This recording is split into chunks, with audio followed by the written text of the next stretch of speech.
Okay, now what we have when you create a platoon, you have a certain amount of base models before you spend any points. With regulars, you have 11 regular infantry raw, and you have an officer raw. With militia, you've got 16 base models, an ensign, an officer, all raw. Now this is what you start with. You then pay points for additional models, and basically the way the game works is you either have a 10-point game, 15-point game, or a 20-point game, plus support points. I'll explain those in a while. So you have to do it at this point, so you decide how many squads you're going to have. So I'm going to have 3 squads, and I'm going to do them roughly even.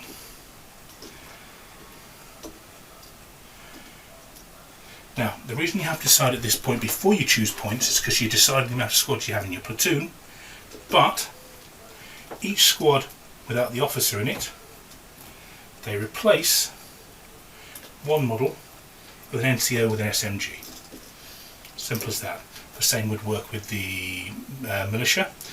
Now, the regulars have to have a smaller command group, but militia can have any number of models and maximum 4, maximum 3 squads plus command. Okay, I've covered the basic platoon construction. Now I'm going to look at support units. You have between 0 and 3 support points to choose for your support units. Now, they're set types, you don't have the options to add this model or whatever, but 1 point gets you 1 support choice. In this instance, I've got 8 naval infantry. Now, you can choose to add upgrades to this. So a half point could upgrade 4 models to the set command group. You don't have a choice of models, it's always a set by type, which is you had an NT already, but it gives them an SMG, you add a light machine gun and a medic. Now you have the option again to add another half point to add 4 more models to a maximum of 12. You then have the option again to either pay another half point to make them more experienced, and or another half point to make your equipment 1 grade better.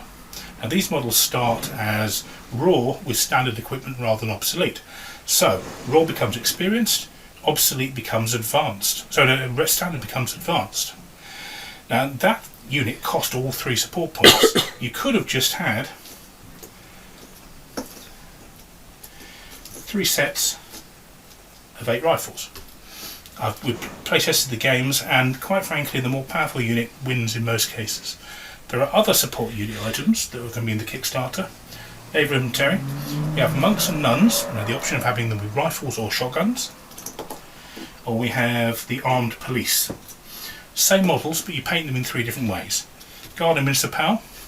You can tell from the lacquered helmets what they're inspired by. Lacquered hats.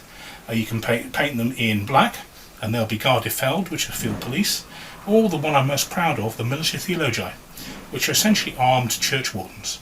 Because basically the land of Goblin, which this game is set in, is a lawless place, and it's huge.